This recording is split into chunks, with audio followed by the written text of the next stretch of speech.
Good evening, ladies and gentlemen, and welcome back once again to Simsport Racing, the place to race. We're here 40 kilometers east of Bologna at the fantastic Autodromo Internazionale Enzo e Dino Ferrari, simply known as Imola. Welcome to GT3 Season 5, Round 3. It's the halfway point of the season. My name's Alex Goldschmidt, the voice of Simsport Racing, and I'm pleased to have alongside me David Wrestle. David, welcome back after what was a very, very frantic night race at Kyalami 2 weeks ago, wasn't it? Thank you very much, Alex. Hope you well this evening, buddy. Yeah, if we get anything like we did a couple of weeks ago, we're certainly going to be for a cracker this evening. I must say, sharpest of the commentators on the little icons over there. Nice to see, just for the interview, of course. But yeah, looking forward to a good one this evening. Should be good fun. Well, we did say that when you got the interview with Simsport Racing, you didn't need to be so formal, but never mind, eh? Good evening to everyone watching on the respective streams. Obviously, the Simsport Racing YouTube channel, VRRC, Simsport Solutions as well, Facebook, Twitch. Good evening to everyone on the chat. Good evening to one of our regulars on GT4, Cameron Fife. Good evening, and hope you're all keeping well. Don't forget to like and subscribe if you're watching on the YouTube channel. And whilst you're at it, hit the notification bell. You can also find us on Facebook, Twitter, and Instagram as well. You'll see on the bottom right-hand corners of your screen the relevant information. Twitter, it's at Simsport_Racing. You can also see the code for our Discord server. We have well over 680 people within the community. And it is climbing all the while. 685 to be more precise. David, let's have a look, if we can, now at what the standings are like coming into round 3 after what was a dynamite race. Simon Crane, 2 for 2 so far for Pulse Simsport, and Aivaras Mikus currently rounds out the top 2, just 3 points ahead of Dave Hedges. Drifter Dave, as he's more commonly known. Miles Dixon makes it 2 of the Pulse Simsport cars in 4th place in the top 4, a point behind Dave Hedges, and then it's Regan Mitchell from Team Wildforce in the 69 McLaren 720S. He rounds out the top 5. Then it's Lucas Sentalis, Charlie Crossland, Roberto Santoro, Rich Smith, Stain Paspon, Martin Dogala, Dean Riley, Adam Isolovic, Luke Hanlon Fitzgerald, Gunnar Brandel, Karolis Sipavicius, Callum Cook, as well, and you've got Mantas Povilaitis, Jeffrey Wolf, and Kieran Vidago in the top 20. And there is the results from the previous round. It was Simon Crane that took the victory ahead of Rich Smith and Dean Riley, who are now part of the Simsport team as well. They're running their own team. They're going to be racing in other communities as well. They finished 2nd and 3rd respectively. Aivaras Mikus, Miles Dixon rounded out the top 5. Mikus got the fastest lap of the race, and Povilaitis in the Porsche got pole position ahead and finished in 6th ahead of Dave Hedges. Lucas Sentalis, Luke Hanlon Fitzgerald being the top AM driver in 9th place ahead of Kieran Vidago, with Martin Dogala, Stain Paspon, Roberto Santoro, Adam Isolovic, Regan Mitchell, Callum Cook, Jeffrey Wolf, Tom Smith, Mark Neutlings, and Niall Schleter rounding out the top 20 places in there as well. And let's have a look at the teams. Pulse Simsport having an absolute free-for-all at the moment at the top of the team standings on 447 points. Falcon Esports in 2nd position, just 10 points ahead of the 1001 Racing by SimCoach 101 duo of Zentalis and Supervicious. Simsport Racing in 4th, Give It Gas Racing in 5th ahead of Brandel Racing, Team Cube, Sim Racing, Shumi Get Well Soon, Apex Predator Racing, Huts Motorsport, Lost Jaguar Racing, Wild Things Racing, and Scuba Racing Team. Before we really get on to getting on to qualifying, there are a couple of shout outs I need to make this evening. Firstly, get well soon to Reese Wiggin. He's going to be out of action for a bit of time, unfortunately. I've been informed by his good friend Mark Neutlings that Reese has unfortunately broken his shoulder after a fall. So Reese, hope you enjoy the show tonight, mate, and get well soon. We can't wait to see you back on track. And obviously, the whole of the Simsport Racing community would like to send its sincerest condolences to Michaelis Georgaitis, as there has been a sudden and tragic loss in the family. Michaelis, from all of us here at Simsport Racing, the best of regards, and our prayers and thoughts are with you and your family at this difficult time. So, without further ado, let's have a look at the hot lap here at Imola, just over 3 miles in duration. Welcome on board the Bentley Continental GT3 here at Autodromo Enzo e Dino Ferrari, Imola. As we've gone across the start-finish line, now making our way down towards Tamburello, braking from just under 265 kilometers an hour in 6 down to 125 in second. Now trying to negotiate the triple apex here through Tamburello before putting on the power, coming out of the corner at around about 175 kilometers an hour in third gear. Down to Villeneuve as the car starts to break traction going through into the first part, but a nice control there by the driver, exiting out of it before putting down the power again. Down to Doza, braking to first gear at around 80 kilometers an hour as we go up the climb here through towards the left-hand sweeper that has a downward dip at Bilotella. So onto the brakes from around about 5th gear, 220 kph down to 3rd gear. Let the car run to the right-hand side as wide as possible for the double right at Acqua Minerale. The first part of it taken at 3rd gear at 175 kilometers an hour before you struggle to put on the brakes. 2nd gear through the next part of it at about 105 before climbing up the ascent towards Variante Alta. Now you're going to brake from around about the 50 or so meter mark down to 2nd from 4th, taking it around about 90 kilometers an hour before putting down the power once again.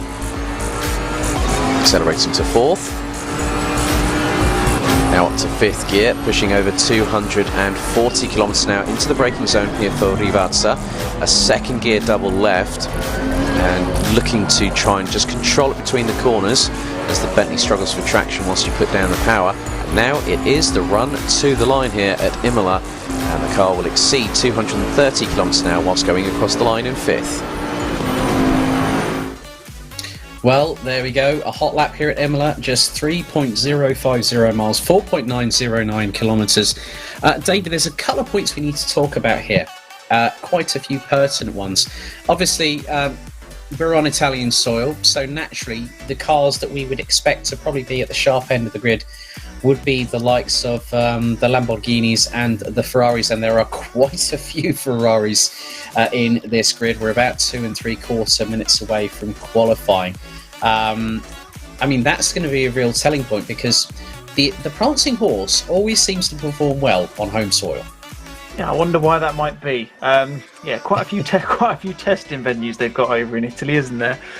Yeah, I think you're probably right. The Ferrari, especially the 2020 Evo, is going to be extremely strong around this track. I've just been keeping an eye on the pit wall times from practice, and there was at least half of the top 10 were Ferrari-based drivers, so it's not a coincidence, I don't think. But yeah, like I say, I think they make the most of all of their testing. I'm sure that every time any form of, whether it's road or production car or racing car from Ferrari comes out of the garage, I'm pretty sure it gets shoved onto one of the many tracks at their disposal to give them chance to put it through its paces. And what a track it is to do it at, as well as in the form of Imola. Fantastic place to put the pedal to the metal. Definitely. Of course, if you want to catch up and cheer on your favourite driver, find out how they're getting on in the sector times. If they're putting in a fast lap, head to pitwall.live and you can find the Simsport Racing channel there on the live timing application itself. Of course, Imola, the venue for what was originally called the San Marino Grand Prix, and in 1980 it actually hosted the Italian Grand Prix. Last year, obviously due to the restrictions that are still very much prevalent these days, was the Emilia-Romagna Grand Prix. So as you can see, the remainder of our calendar, in 2 weeks' time we head to Circuit Zandvoort, and then with the way things are going, obviously there's been a big announcement made by Assetto Corsa Competizione that another 3 tracks have come out, but it's looking like that we're going to have Laguna, Seca and Mount Panorama as the last 2 rounds of our season on the 7th of March and the 21st of March respectively. It's a 90-minute encounter at Zandvoort, so that will be some mandatory pit stops involved. Laguna Seca will be a flat-out sprint. Mount Panorama will be just like Paul Ricard back on Season 3, a 2-hour finale. And those tracks there for the rest of the season, David, are really going to test the drivers, aren't they? Absolutely. Whatever combination it's going to be. Obviously, Zandvoort, we know from the GT4 race a couple of weeks ago, not the easiest place to overtake. And obviously, the GT3 cars are even bigger and burlier than their little sisters, as you call them. And then, yeah, regardless of whether we get a combination of Laguna and Bathurst or Alton Park and Donington Park, it's going to be fantastic racing. I mean, seeing 2 hours at either Donington or Bathurst is going to be quite a feat. And certainly something I'd quite like to be getting into, but I will certainly enjoy calling those couple as well. It'll be great fun. Indeed. So now it is time to get qualifying underway at the Autodromo Enzo e Dino Ferrari. 20 minutes to decide the grid here this evening, as someone's already taken out one of the pit lane speed limit boards going out. There's Dean Riley in the Simsport Solutions Mercedes. There's some new liveries on show, and well, who would have thought it? Re-signed to WSR, Colin Turkington returns to the virtual racing world, and he's going to be running in the Mercedes, the number 3 Mercedes here. And we're going to have around about nearly 40 cars going into Tamburello. And one of the key points here, David, is always track limits, as we welcome back after a little bit of a hiatus, Ross McGregor, who finished, who had that moment at Brands Hatch for the season opener. But to see him now back, I know he hasn't been 100% fit and ready to race, but to see him come back, it's good to have him back with us here at Simsport Racing, wouldn't you say? Absolutely, yeah. Like you say, and from what I understand, he's managed to loop Colin in for the ride as well, and certainly a person who's going to know a fair bit about rubbing door panels for his time in touring cars. Fortunately, there's not necessarily as much damage in these sorts of conditions when you get stuck into it. But yeah, brilliant to have Ross back on the grid, and he's brought some pretty esteemed company with him as well.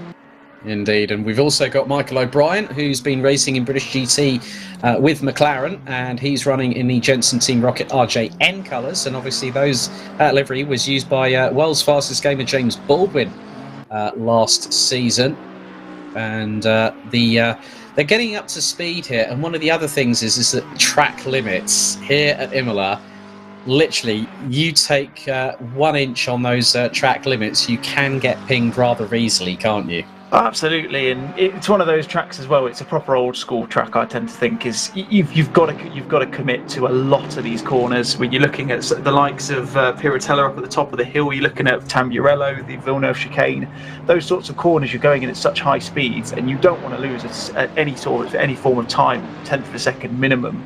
So you're going to be on the limit for this entire lap, pretty much. And like you say, you dip a wheel or two onto those little Italian flag striped curves on the outside, and chances are you're going to either lose your lap of qualifying, or you're going to start building up those track limits in the race as well. And obviously, as we know in Assetto Corsa Competizione, 3 track limits, 3 strikes, and then you get that lovely drive-through penalty, which no one's going to want to have tarnished against their name this evening, I don't think.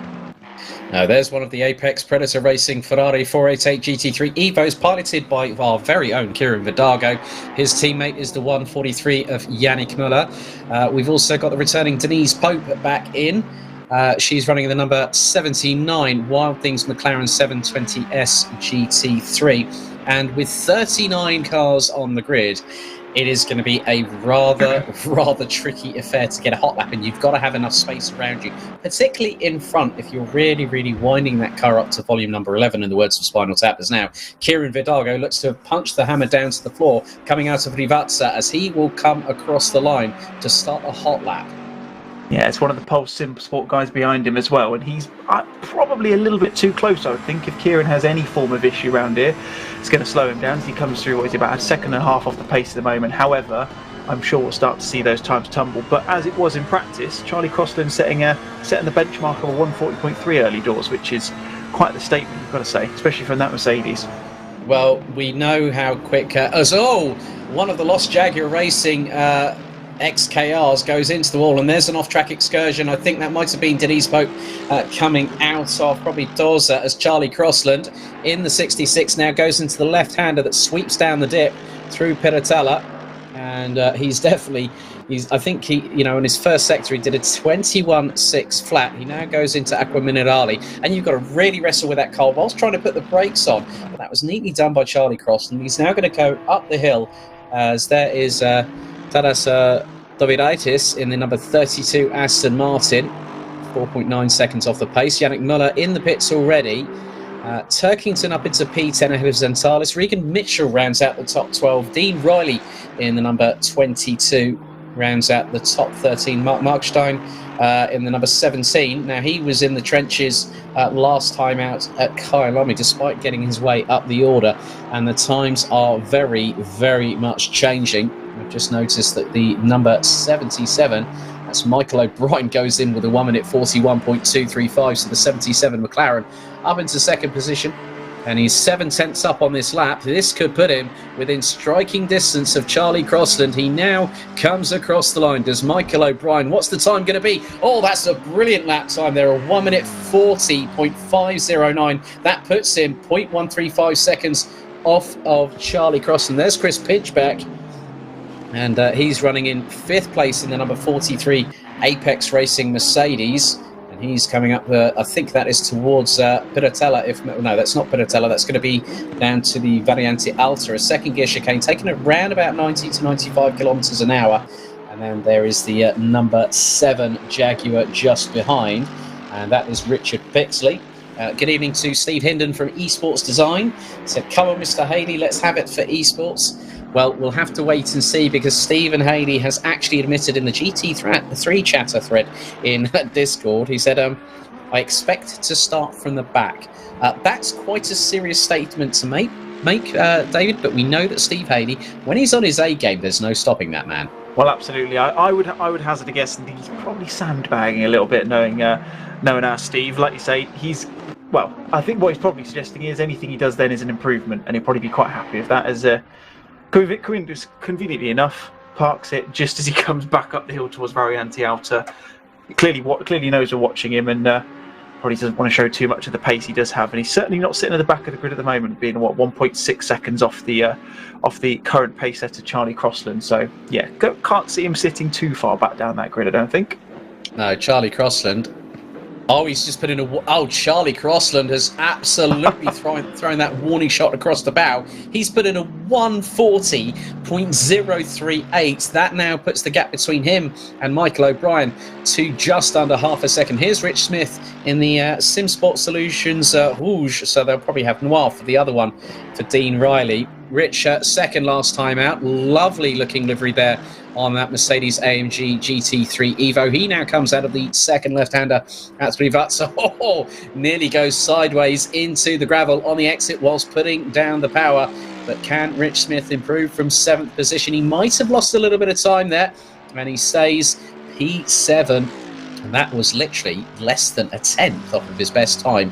Adam Isalovic in the Racing Cube 111, teammate to Aaron Martin Pilkington, who's up into the top 6 positions already. And at the moment, the top... I'm looking at this, David, that the top 35 covered by 4.77 seconds, and then from 1st to 15th it's just under 2.1 with 11 minutes and 45 seconds on the clock remaining in qualification. Yeah, I'd expect that to close in quite a bit, Alex. I don't know if you think the same, but the track conditions couldn't be any better, could they? Optimum track condition, nice and warm outside, tiny little bit of a cross breeze going through there, but barely anything that's going to register anything when the guys go around this lovely circuit. But yeah, I think that lap from Charlie Crossland was mind-blowing. The fact that he's managed to just about miss out on a 1:39, that is a massive statement of a lap. But yeah, like you say, these gaps, they're going to close down over the next 11 minutes or so. I have no doubt about that. Well, Regan Mitchell has just put himself on the inside of row number 2 at the moment provisionally. About 40 seconds ago, the number 69 McLaren put in a 1 minute 40.659, and that also put along with him Charlie Crossland, Michael O'Brien, Dean Riley and Chris Pinchback.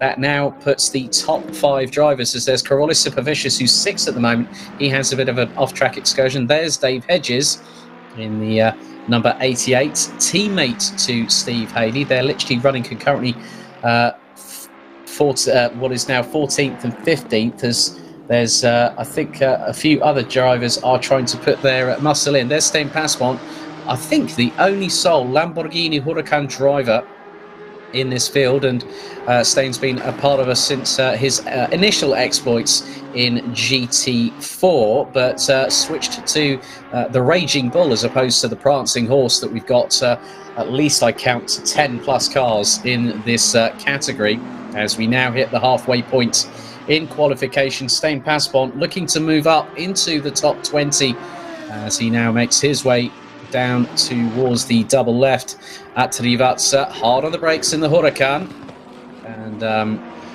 Just nice and clean through the first part, allows the car to drift out to the right-hand side. Nice apex through the second part of it. Doesn't use much runoff on the right-hand side, and now he's accelerating towards the start-finish line, and he'll cross the timer with just over 9. He's 4 tenths up at the moment. That puts him P20 behind the number 3 of Mercedes of Colin Turkington. Yeah, you called it there, Alex, and you said he'd get into the top 20, and as if by magic, that's exactly what he does. Tom Swift coming over the line now as well. See how he's sitting. He hasn't put a time on the board yet in the 777 Exile Ferrari at the moment. What's it going to be, unless this is his outlap? It's not. Puts himself 25th on the grid with a 2.6 seconds off the pole sitter at the moment. So yeah, like I say, time starting to come down. Within a second, all of the top 6. Kieran Vidago just outside that second mark, but as you expect, they're starting to exploit the limits of the track a little bit more as time goes on. You can see them always taking that line as straight as possible up towards the start-finish line. They're always cutting across that apron on the inside by the wall, just to give them the shortest possible run to the line, which is a classic racing driver move. You make as many cuts as you can without actually impacting your race too much. Although that was sorry to cut across you there, but Rich Smith has just put in a 1 minute 41.160. That puts him up 4 places from P12 to P8. There's Mantas Povilaitis that took pole position at Kyalami last time out in the 738 Porsche. Now going through into the double left, as you've got one of the Alitalia Ferraris just up ahead. I'm not too sure if that's Ranjiv Kalsi or maybe Roberto Santoro, but it looks like that Michael O'Brien is actually just ahead of them at the moment. Povilaitis now will cross the line. This time it was a best effort, no improvement on time, but no improvement on position, as the 458 Ferrari, that is Martin Dergala, is just behind him at the moment, but with 7 minutes and 40 seconds. Well, I must be completely honest here, David. Michael O'Brien fancies a sniff at pole position because he's only just over 1/10 of a second, 3/10 of a second off of Charlie Croston. O'Brien just put in a 1 minute 40.350 as Colin Turkington looking to gain some momentum and possibly get himself back into the top 20. Whereas Stein Pasmont and Sebastian Totolonera in the 444 Lamborghini and the 330 Ferrari round out the top 23 places, covered by just under 2.3 seconds as we head into the last 7 minutes of the session. Certainly, like I say, it's definitely starting to close up a little bit. I think going back to Povilaitis' lap there, I did notice that he was actually held up going into Variante Alta by, I think it was Dergala you mentioned who was behind him. Did see a little flash of the light, so it'd be interesting to see. I would imagine, based on that, he's probably got a little bit of time left in the tank, seeing as he did manage to improve regardless. But yeah, that lap from O'Brien, he's really hauling that McLaren around, and interestingly, if he can just improve on that final sector a little bit, he'll be well in with a shout of getting that pole position run and getting the prime position down into Tamburello for the first time in about 10 minutes time, I'd imagine. Yeah, just seen Miles Dixon from Pulse Simsport. He's just exited the pits. He's currently in P17 at the moment. And Simon Crane, has been up at the sharp end in the Bentley. The number 53 is nearly 1.9 seconds off of Charlie Croston. But as we both know here, David, that it's not about where you start; it's about where you finish. And we've seen it before. I think the first when Imola came out on track, we at Simsport Racing decided, well, we're going to give it a go. And it's proved to be a wonderful addition to whatever calendar we throw at the drivers from the community. Certainly never short of action, is it? Like I said before, proper old school track, decent amount of overtaking opportunities. If you can get close enough, you've got a perfect chance to get the run on into Tamburello. It's one of those where you've got to set yourself up for the move into there, because obviously you've got the left, right, left kink. So if you can get a good run into there, you've got a chance. You can, if you're really, really brave, you can get a chance into Villeneuve. And then Tozer, obviously, with the chicane again. If you can get a nice little run at the end of Villeneuve, you've always got a chance going into there as well. So yeah, plenty of chances to overtake. So we'll definitely see a lot of position changes. And with it not being the slowest of corners going into that into the first lap, it does mean it's probably going to be a little bit closer. Nice long run into the first corner, which means it's going to be plenty of action going into that first lap. And I would hazard a guess that they probably won't be finishing the first lap with the same person who starts on pole. That's my assumption for this evening. Well, as they say assumptions is one thing. There is always that little bit of mitigating circumstances where I don't think it's going to be at the front. It's normally, if you're in the middle of the pack, that's where everything tends to sort of concertina.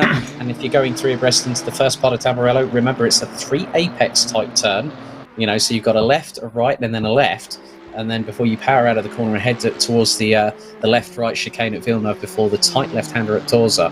Gerard de Bar in the number 20 Simbro Sport car now jumps up into 25th position on a 1 minute 42.324. Yellow flags out again on the circuit.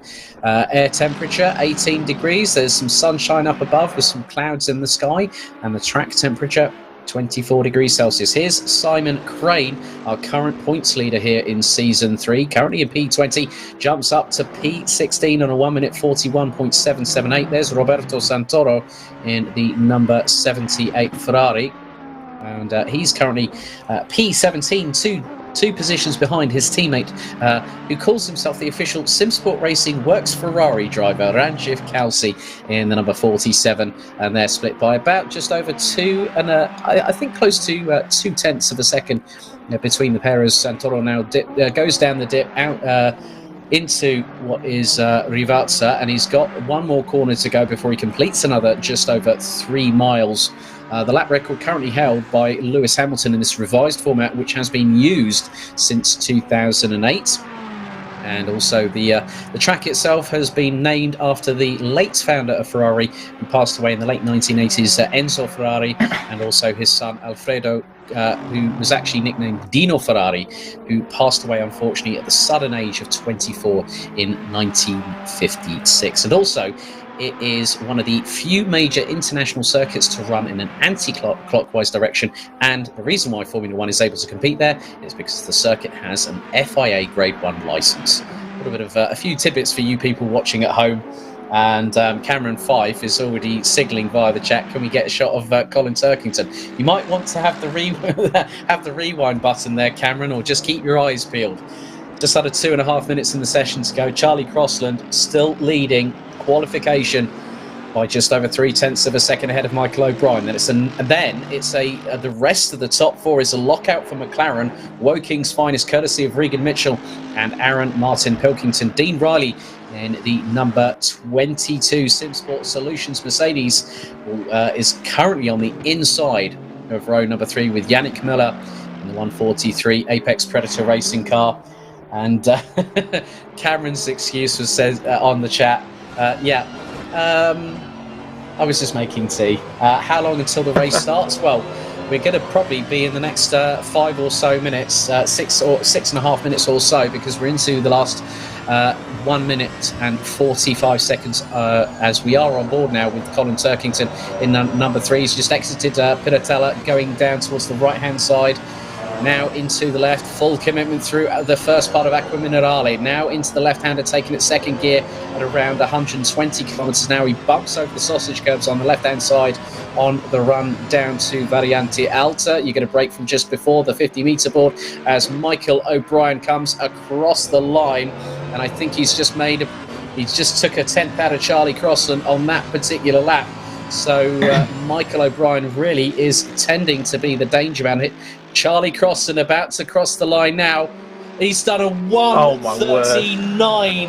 I cannot believe that. Charlie Crossland, the only driver so far to get into the 1:39s with less than 60 seconds on the clock. Michael O'Brien has got a fight on his hands. That is a hold my beer moment, if ever you've seen one, isn't it, really? O'Brien comes in and goes, I'll gain a 10th. Yeah, Charlie's probably not even old enough to have a beer himself, but he's definitely raised a glass to that one, hasn't he? 1:39.918. That is an incredible lap time. And puts himself, he lost a 10th, but he goes, do you know what? That's fine. I've got a 10th in the locker. I'll just get it there. And I mean, what a lap that was to finish off his qualifying session. Well, instead of hold my beer, hold my energy drink is probably a bit more appropriate at this particular moment in time. But looks like Crossland and O'Brien have called it quits. Ivaris Mikas in the number 36 Aston Martin just literally outside of the top 10 by 36 thousandths of a second. As that is it. Time is up on qualification. The checkered flag is out. Ivaris Mikas. Will the number 36 Aston Martin improve? as he hurtles his way in the V8 powered of Gaydon's finest. He goes P10 at the flag. Povilaitis, pole position setter at Kyalami, has just come through Tosa, up towards the climb towards Piratella, down into the left-hander he goes, the sweeper that takes them down the dip, heading towards Acqua Minerale. Gotta say, he's taken that perfectly, isn't he? Perfect amount of curb on the outside. One of those ones where, if you take it too wide, you've lost that entirely. But he's managed to keep himself well within track limits here, and it'll be interesting to see if he does manage to improve, because he's a little bit further down than I think he'd want to be at the moment in that Porsche. Yeah, well, he's still got the Variante Alta chicane, and he's 2/10 up at the moment. This could possibly put him up a couple of positions, maybe ahead of Ross McGregor, and behind Carolis Supervicious, as now he makes his way down to Rivazza for the final time. Povilaitis hard on the brakes, turns it in, second gear at 105 kilometres an hour. Now runs the car wide to the right-hand side, gets the apex nice and neatly, comes out. That was absolute textbook from Mantas Povilaitis. And now he heads towards the line. Will the 738 Porsche improve? No, he does not. Stays 14th. Miles Dixon heading towards the line himself. And he's half a second up. This is going to put him a little bit further up. It puts him P15 as the session now ends. Well, what a lap from Charlie Crosland. An absolutely mega lap from the number 66 Mercedes-Benz AMG GT3, Michael O'Brien. I think he's going to be pretty happy with that result. He knew that Crosland was firing on all 6.3 litres of that naturally V8 engine from a Falterbar. He knows that he's got to fight, but it's all about the important run down to Tamburello. This now with 39 cars. And when you take a cumulative average here, David, say 550 horsepower per car, we've got nearly 21,500 horsepower that's going to be heading to Tamburello. That is crazy. Going to be quite the sound, isn't it? Yeah, like you say, massive run into turn one as well. Turn two is Tamburello is, I believe, because you've got the slight kink, and obviously with it being the rolling start, it does mean that O'Brien's not necessarily completely out of the chance of being in first place coming out of that first little section of corners. So yeah, it's all going to be about the run. Enough probably, you would say, to get a little bit of drag. And with just a couple of minutes until the session starts, obviously 1 hour race, sprint from flag to flag, no pit stop required this evening. It's going to be very interesting to see how any of those three McLarens get on to try and get past that Merc on pole position. And very interestingly, two Ferraris rather, in the top 10, not the stranglehold I was expecting personally anyway. Well, we got just over 3.5 minutes before the full rolling start formation lap here for round 3, season 5 GT3 at Simsport Racing. This stream is brought to you courtesy of Simsport Solutions. If you want to find out more about Simsport Racing as a community, head to simsport-racing.com. Your starting order for round 3 here at Autodromo Enzo e Dino Ferrari here in Imola. Charlie Crosland in the 66 starts from pole position. Michael O'Brien in the 77 McLaren alongside. Regan Mitchell in the 69 McLaren will have Aaron Martin Pilkington in the 626 McLaren 720S alongside on row 2. Keep your eyes on Yannick Müller in the 143 Apex Predator Racing Ferrari 488 GT3 Evo. He will have Dean Riley in the 22 Simsport Solutions Mercedes alongside. Then it is I have to say, a really good job by Adam Misalovic. He's got himself onto the inside of row number 4 in P7 in the 111 McLaren. Chris Pinchbeck will be alongside on row 4 on 8th position in the number 43 Mercedes. Kieran Vidago in the number 4 Apex Predator Ferrari starts P9, and alongside him will be the number 36 Aston Martin, the highest placed Aston Martin thereof of Aivaras Mikus. Rich Smith in the 223 Simsport Solutions Mercedes starts P11 and will have season 3 GT4 champion of Carolis Supervicious alongside. Ross McGregor makes his return and sticks it on the inside of row number 7 on P13. Alongside him will be Mantas Povilaitis, the last person to cross the line in qualifying. Miles Dixon rounds out the top 15, which is the halfway point of row number 8, and alongside we'll have Ranjiv Kalsi in the number 47 Alitalia liveried Ferrari. Simon Crane, the points leader, starts all the way down on row 9 in 17th position, and we'll have Sebastian de Tolonera alongside, and they complete row 9, completing the top 10 rows and thereby completing the top 20. It is the 78 Ferrari of Roberto Santoro with the 24 Ferrari of Simsport Racing, Stephen Haley, alongside his teammate Dave Hedges will be behind him on the in the 11th row in 21st position, ahead of Lucas Sentalis in the 102 Nissan.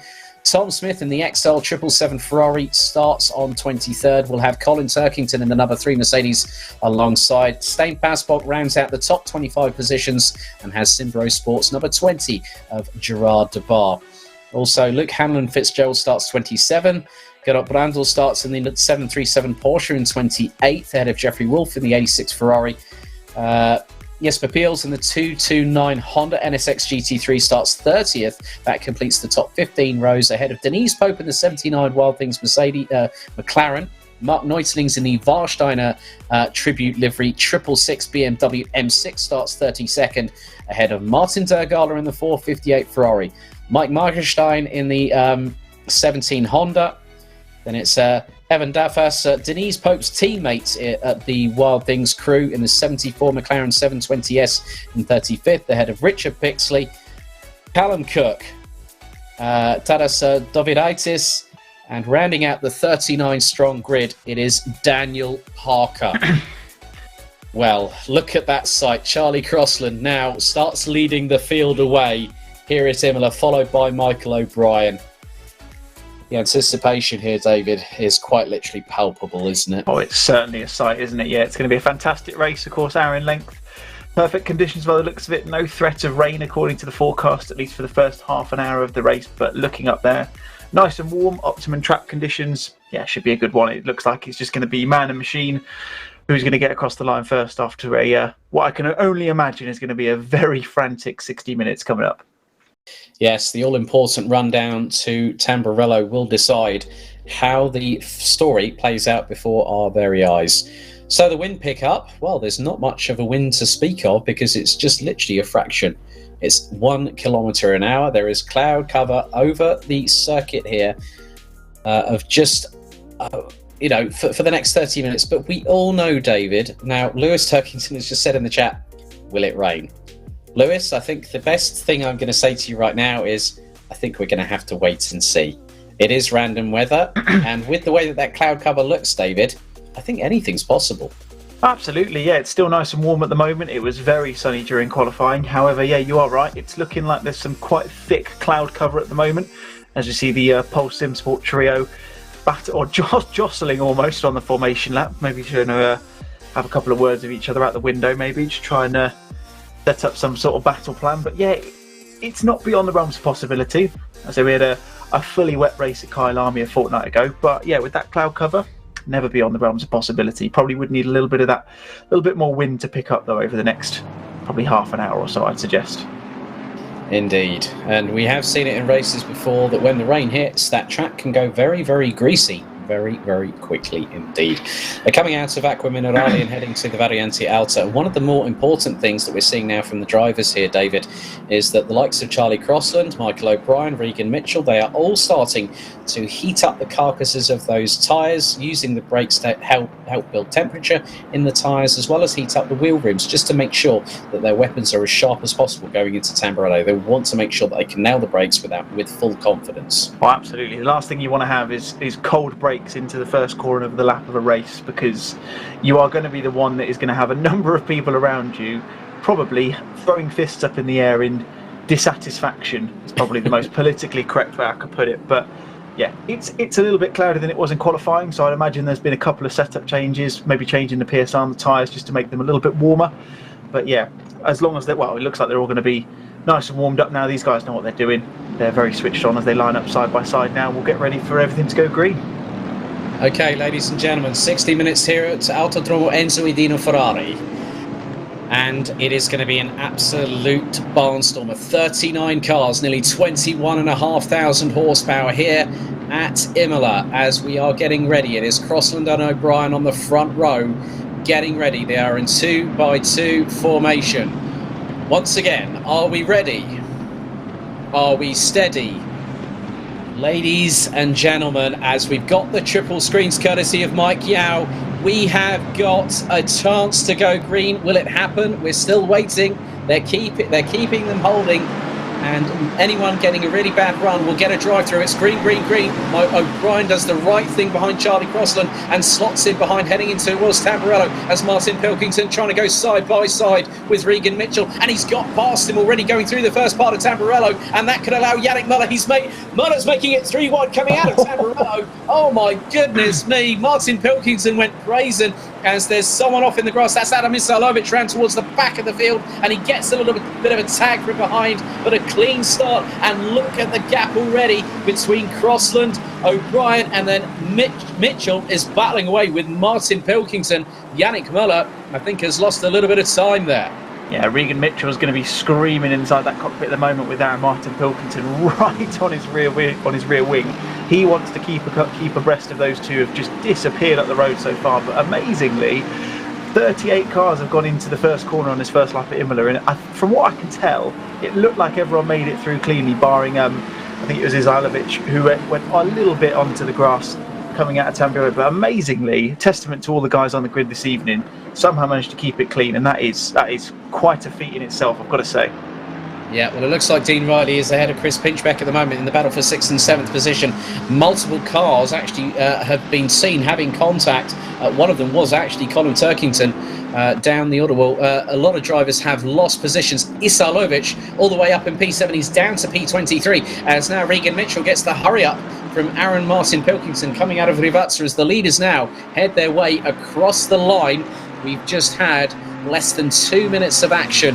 And as customary here in GT3 Season 5, it is absolutely banging door panels. There are elbows out everywhere on the circuit, no matter which position you are in the grid, as Martin Pilkington looking towards the outside of Regan Mitchell. They're going side by side through the first part of Tamburello, but Martin Pilkington holds off and decides discretion is the better part of valour. But in the meantime, Yannick Muller is absolutely catching them like nobody's business. But the train behind him is being led by Dean Riley from Simsport Solutions Noir at the moment in the 22. Now, there was a bit of a run wide there. Now, was that Michael O'Brien or was that Charlie Crossland? Looks like it's Michael O'Brien. Just seen him slip back in as we go through Tozer. That's going to give Charlie Crossland that bit of breathing room he wants. I think I also saw Alvarez Mikas going into Tamburello there as well, just put him right back into the swing of things.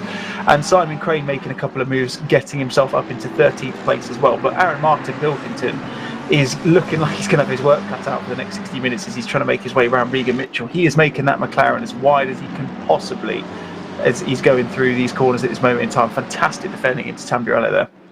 Yeah, it looks like Simon Craig got past the 223 of Simsport Solution Rouge's Rich Smith, and Smith has got Miles Dixon, and Povilatis not too far behind.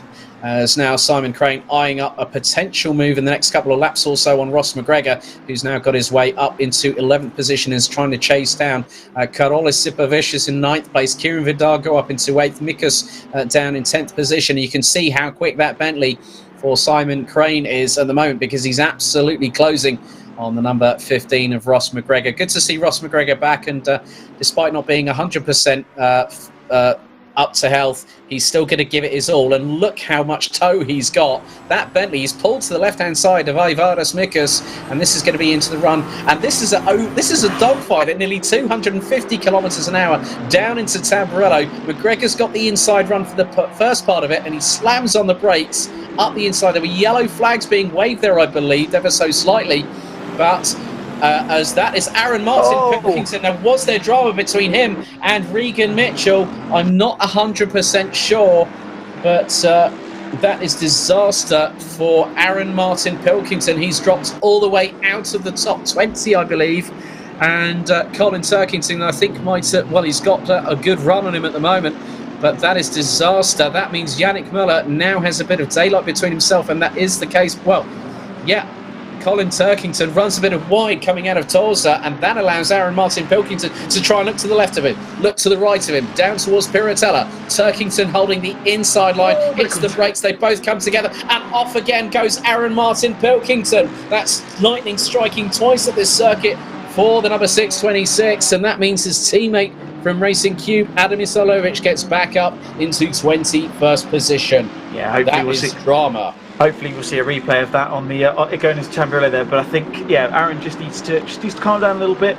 I think he saw the chance. Obviously, Turkington, as you mentioned there, Alex, getting a little bit out of shape coming out of Tozer and giving himself the run up into Piratella. But let's be honest, he's always going to be shutting the door up that hill if he's on the outside line. And I think we're going to see the replay now. Coming into Tamburello, does he dip a wheel onto the grass? Doesn't. Gets a little bit out of shape. Oh, he's been clipped. I think he might have just misjudged his braking zone there because he went very, very deep for that move. Almost full send into the second corner at Tamburello. And yeah, unfortunately, just caught the inside of Regan Mitchell and spun him round. Just a massive shame. It looks like he's dropping positions hand over fist. He's gone Stephen Haley now in 22nd position. Yeah, that I would imagine that Aaron Martin Pilkinson's probably got double the amount of damage after 2 incidents there. Obviously, the first one, Regan Mitchell held onto it and kept that 720S McLaren still pinned. And what drama we've had in just under 6 minutes here at Imola for round 3, season 5 of GT3. Don't forget to head to simsport-racing.com for all the information about the community and where you can find out how you can join. You can find out more about us as a team. The community that we have 685 members within this community, which includes us two in the virtual commentary box as well.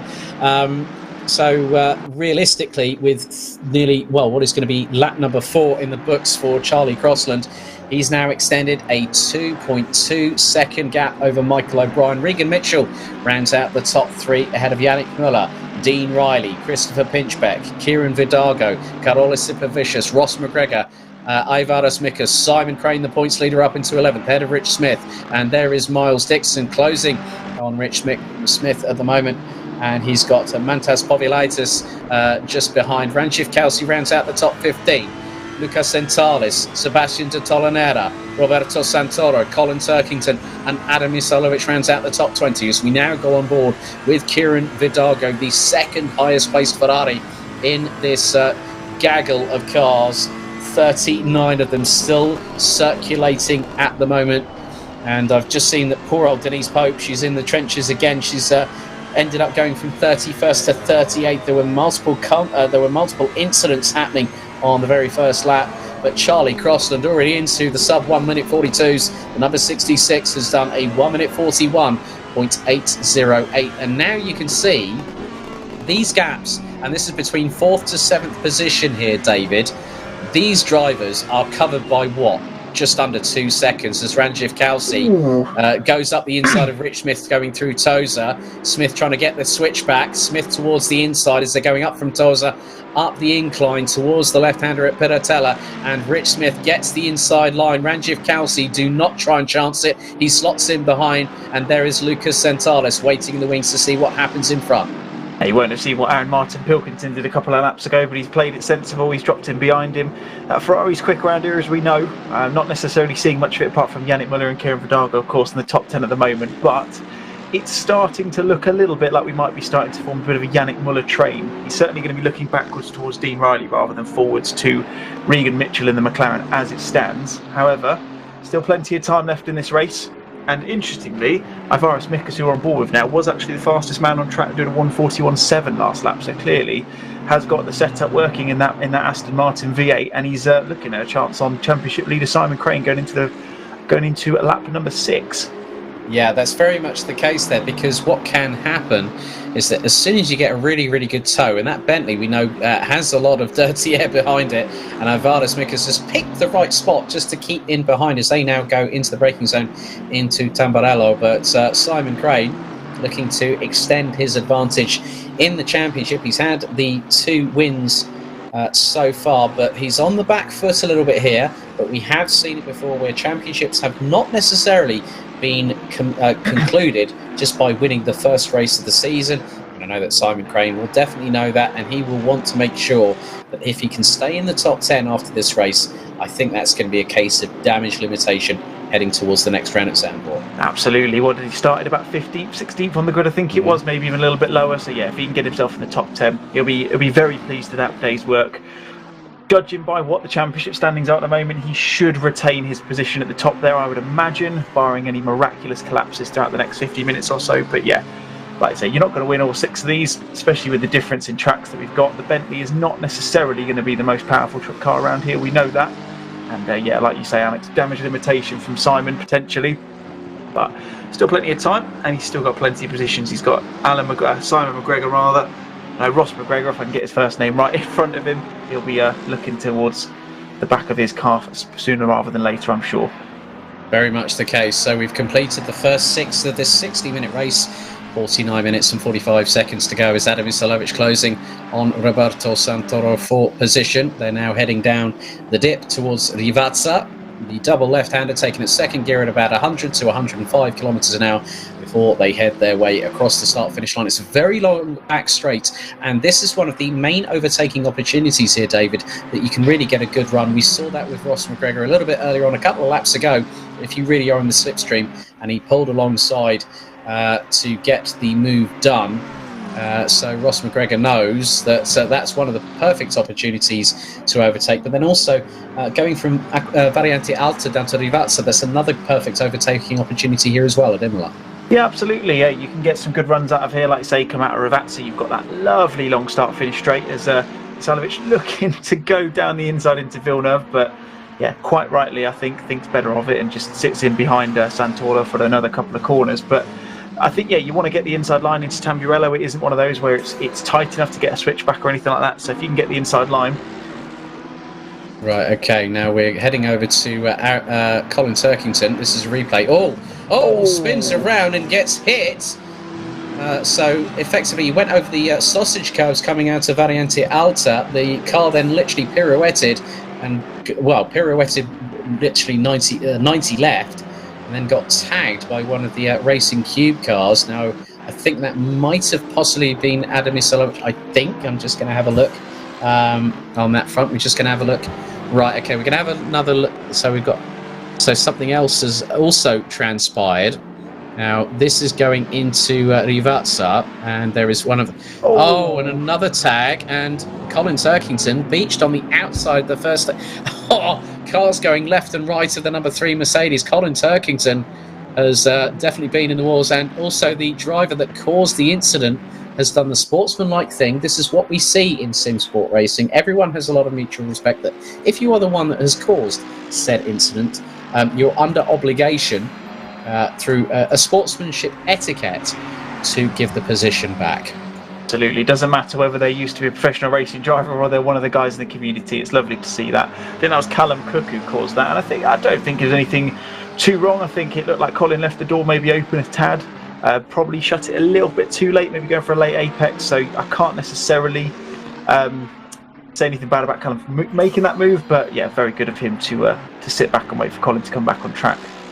Okay, so we're going back to... oh goodness me! You know they say bad things come in threes. That's through Aqua Minerale, and yeah. Sorry to Lewis and Adam. We know you guys are watching. We know your dad's trying his hardest. It's not easy when you've got an ultra competitive racing community, but it's good to see Colin with us and actually giving us well, not through his own fault in some respects, but when other people have sort of turned him around. But you know, at the end of the day, what he's going to do as a champion-winning racing driver, a champion race driver, he's going to get back out on track. He's going to go and do as much as he can throughout the remainder of the next 46.5 minutes of this race, and put his car up as high the order as possible. As Adam Isalovic makes a mistake, that was coming out of Aqua Minerale. Now his teammate Aaron Martin Pilkington, literally going towards the inside through into Rivazza, but then thinks better of it. I think Aaron Martin Pilkington's learnt his lesson with that clash with Regan Mitchell a bit earlier on the very first lap. Yeah, he certainly had his fair share of bumps and scrapes in his first couple of corners. Yeah, fortunately for the Pilkington lads, yeah, good to see your dad on the cameras quite frequently, but not necessarily showing his qualities. Sorry, Turkington. Come on, get your teeth back in, David. Right. Come on. Not necessarily showing him in the best light, are we? Unfortunately, but yeah, like you say, he's still with him. Like you say, he's a born professional. He'll keep at it, and it looks like he's going to have a chance to close that gap between himself and Callum Cook. As we see, as this Pilkington looking, he's got team orders potentially there. It looked like it was a very easy move going into Villeneuve, interestingly enough, and Izailovic just sensibly just disappears out of the way, and looks like he's going to allow Aaron to have a chance at the back of Santoro on this next lap. Well, that's actually Jeffrey Wolf that's in front of Colin Turkington at the moment in the 86 Ferrari. So Jeffrey was the one that actually, unfortunately, tagged Colin going through into the first part of Rivazza there. So Colin Turkington looking to close up. And you can see, a little bit of scarring on that Mercedes, but it's still going ahead and still moving forward. So Colin Turkington will push like absolutely crazy. Looks like the 458 of Martin Dagala's not too far ahead either, I believe. So we now see Ross McGregor go up the inside of Chris Pinchbeck going through, and that is he's done a brilliant move there. Nailed it up the inside through the first part of Rivazza, and then managed to get past Pinchbeck on the second part of it. So a really, really good job there from Ross McGregor. Yeah, certainly the way you want to make those moves into Rivazza, isn't it? Get it done in the first one, close it off for the second. Although, come to think of it, it is giving Chris Pinchbeck the chance to have a run down into Tamburini. It does get the inside line. Is he going to make it sticky? It looks like he's going to be able to. Oh, it's very close. A little bit of contact there, it looked like. But it looks like Chris has managed to make the move stick. And it's now going to put Ross under an immense amount of pressure from Kieran Vidago and Championship leader Simon Crane, who again is starting to make his way up the field even further. Well, Simon Crane's kept it planted around the outside. That was brave in the Bentley, just absolutely not giving Kieran Vidago any opportunity whatsoever as they go through the left-hander at Torza. Ivaras Mikas now getting into the thick of things, as this is now the Chris Pinchbeck train. Obviously, it was very much the case that Ross McGregor thought, yeah, I'm going to give Chris Pinchbeck and the commentators something to think about. And he got caught out. He got hoisted by his own petard a little bit there, I'm afraid to say. But Simon Crane, these two have history, both he and Ross McGregor. Remember Brands Hatch on the very first lap?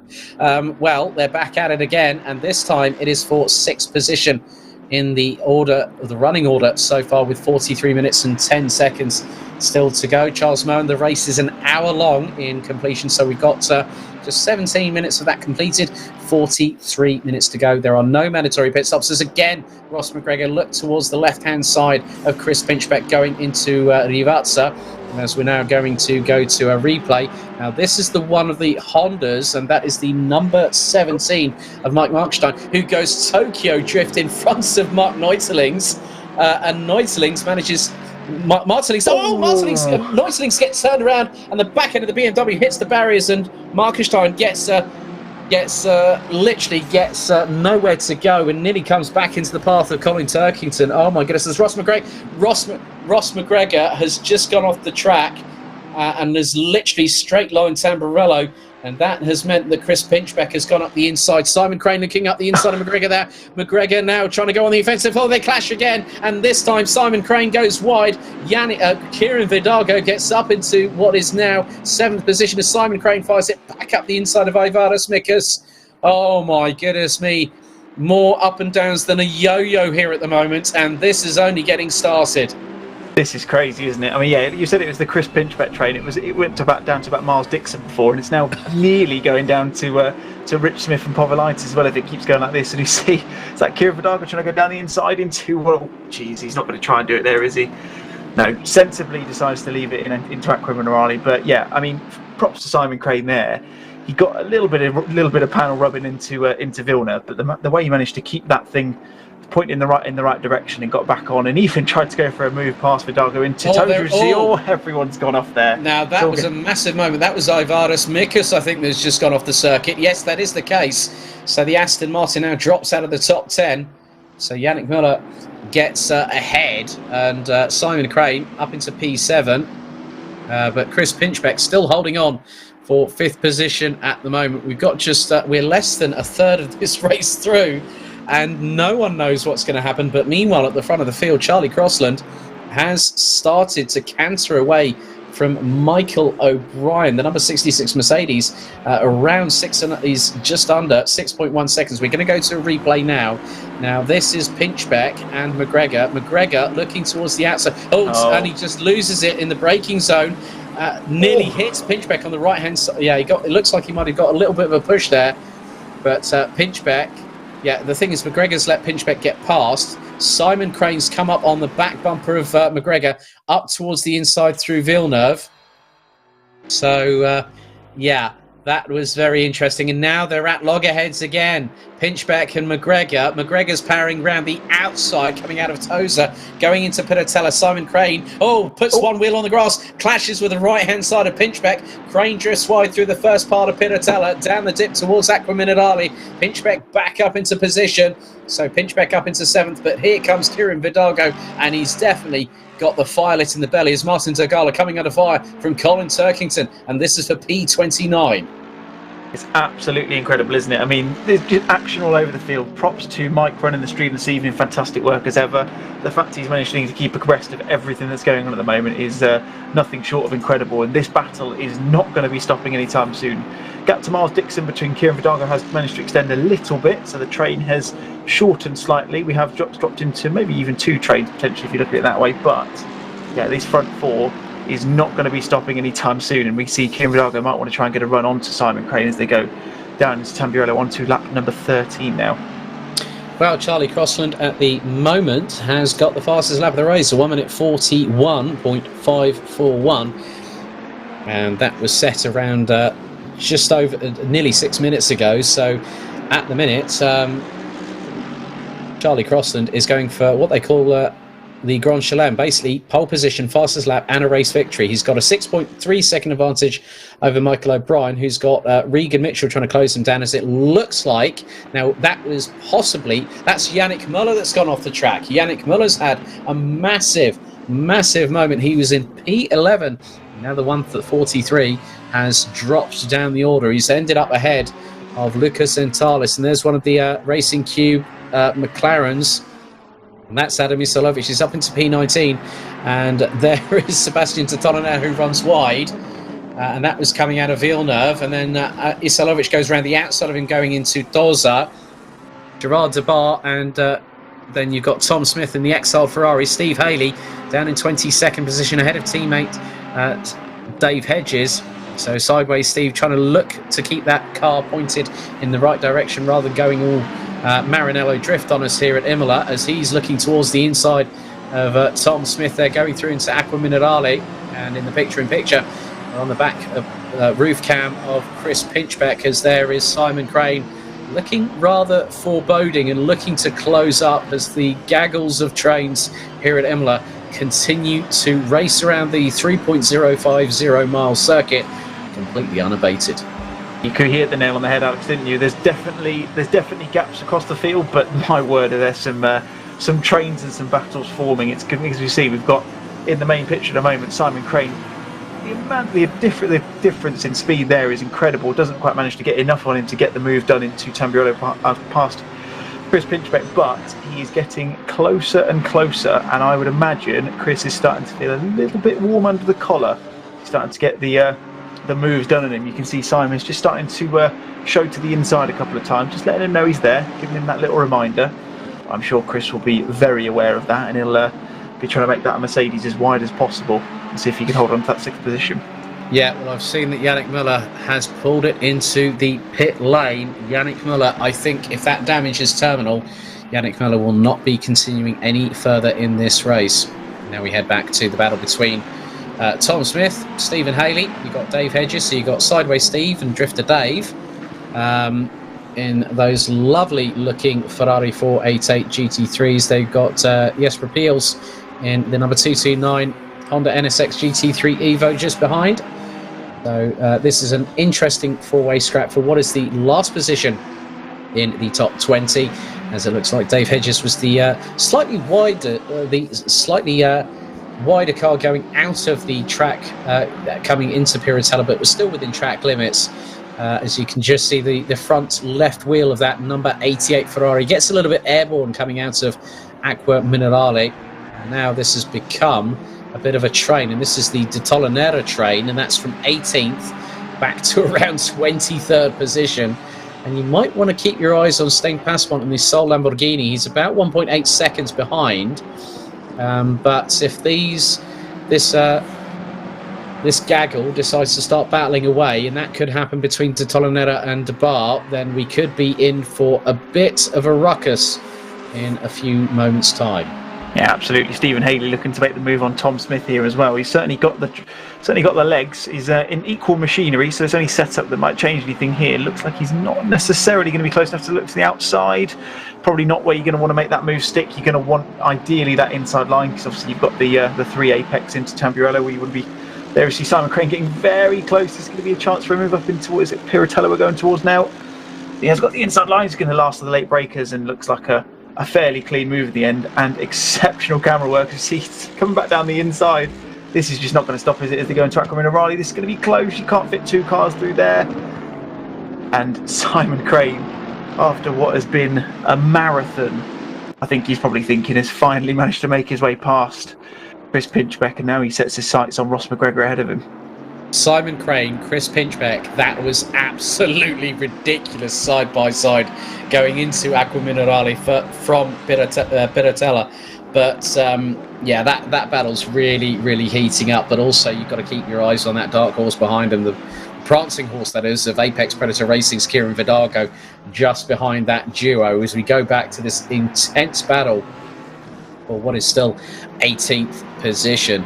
And moment there for Dave Hedges.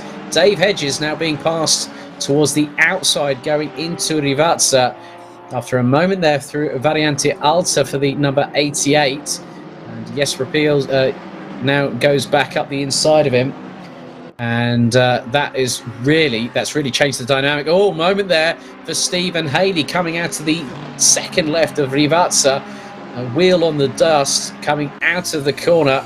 And that has lost him some momentum behind Tom Smith, who is now closing fast on Gerard De Bar. He goes to the left, he goes to the left into Tamburello. He's not alongside enough to get past Gerard De Bar, who makes that Nissan GT3 Nismo as wide as possible, as there's more off-track excursions courtesy of Sebastian de Tolonera, as now Tom Smith closing up close and personal, going through into Villeneuve on Gerard De Bar, and it looks like Stephen Haley has wound up the wick on that Ferrari, and he's closing. Meanwhile, Ranjiv Kalsi, who started 16th, now closing on 14th place behind Lucas Sentalis in the number 102 Nissan, as we go on board with the Ferrari, the number 47, down into Aqua Minerale. Goes late on the brakes as Ranjiv Kalsi up through the second gear, right-hand corner there, and down towards the picture-in-picture on the bottom right of your screen. Stephen Haley looking one way, then the other on Tom Smith, who's doing exactly the same on Gerard De Bar. But it's Tom Smith that's got to make that ultimate choice. Do I go for the move on De Bar, or do I put on the defensive against Stephen Haley?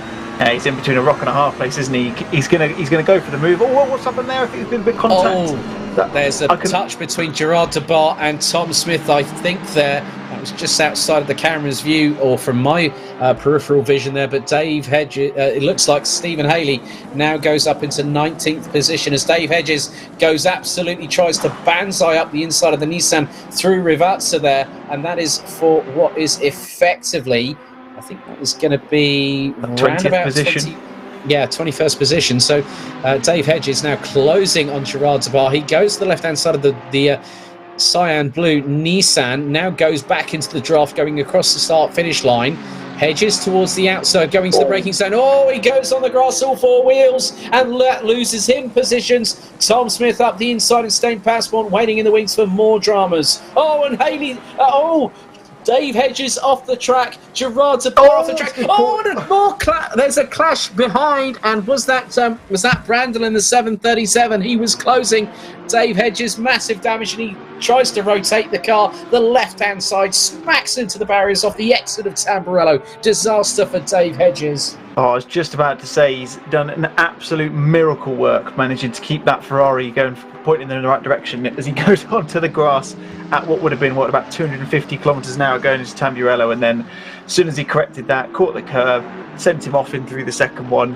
And then just, as soon as he comes back on, unfortunately, a completely unaware Brandel coming back through the third of the little kinks into Tamburello, just gets caught completely unaware, and just sends him spinning off into the gravel, unfortunately. But could have been so close, but no, unfortunately, dipping all four wheels onto the grass. It wasn't even one. Just sent him into oblivion, pretty much, didn't he? He's never going to recover from that. Yeah, and I'm sad to say this, the Warsteiner BMW of Mark Neutlings has unfortunately retired just before the halfway mark. So a real shame for Mark. I love that livery on that car. It's the only livery that car can have. So Miles Dixon goes a little bit off track through the gravel, through the exit of Tamburello, and that allows Kieran Vidago and Carolus Supervicious to move up into 8th and 9th place respectively. We've still got just over half of this race to go here, David. I don't think my heart rate per minute has gone down probably past 145 beats. Yeah, I'll certainly be keeping an eye on the heart rate monitor by the end of this session. I don't know if you'll be the same, but oh my word, half an hour of just flat out action. And it's not going to stop. There is battles all over the place. See Chris Pinchbeck going a little bit wide. I think probably the thing they've got to be a little bit more aware of now is it's going to start to have a consideration of track limits, I think. We've seen quite a few people, especially through Piratella, going a little bit wider than they probably should be. So I'm sure there'll be a handful of people with a couple of track limit warnings creeping up on them at this moment in time. Cameron Fife has put in one of the best comments I think of the night. Cameron Fife saying, "Round 1 of the Simsport Racing Rallycross series, only at Imola, Cameron." we've had quite a few people dip their toe into the gravel, and oh, Mark, you're kidding me. He said, "Well, Alex, it's going to be the last time you're going to see it." That's a shame, Mark. But let's see you come back and fight with these guys once again. I know you're capable, my friend. Mark Neutling's unfortunately out of the race. And it looks like, I'm not too sure if Daniel Parker is probably still in the race as well. We've had quite a few drivers. Yannick Muller has retired. It looks like Callum Cook in the number 25 is the last, I think, of the drivers still circulating in 36th position. He's currently running at the moment. As now Stephen Haley looking to go side by side, Ferrari versus Ferrari, prancing horse versus prancing horse, down towards Tamburello. This is the battle for 18th position. Haley thinks better of it, looks towards the outside of the 330, as that is Jesper Peels just behind him in the Honda NSX, just one of two. As the sister car to that, Mike Markenstein down in 27th position, as Alan Marin, Martin Pilkington is actually closing on Lucas Zentalis and it looks like he touched a wheel outside of the track, and that has just lost him a bit of momentum behind Lucas Zentalis. 27 minutes and 50 seconds still to go. We're concentrating on this battle as Peels just dips a wheel onto the grassy dust. The dusty grass there, sorry. I can't get my words out right this evening. That's how exciting it's been. Moment for Titolinera straight off of Piratella. Not too sure if there was contact there, but he just literally went harpooning into the barriers on the right-hand side.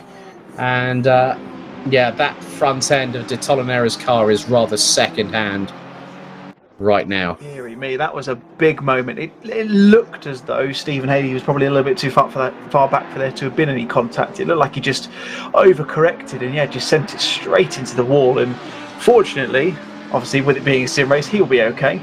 Maybe a little bit, maybe his ego will be battered and bruised, but he'll be able to carry on. But like you say, that Ferrari is looking a little bit worse for wear at the front end after that collision. And that brings the comment right now. Thank you, Mark Neutlings. Ferrari doesn't really like this track, does it? And Yannick Mullers just responded saying, it hates it a lot. That's why we're seeing a Mercedes win. Now, I've seen in other leagues that I've commentated on, I've even seen an Audi R8 win here at Imola. And I know that a good friend of mine will, one of them will testify to this, that literally I think it was a Ferrari and a Mercedes leading the way, and it was the last lap, and Mark Neutling's apps. What was this? Chris has just gone. I think are you saying that Sebastian Titolinera went to the burger van on that one?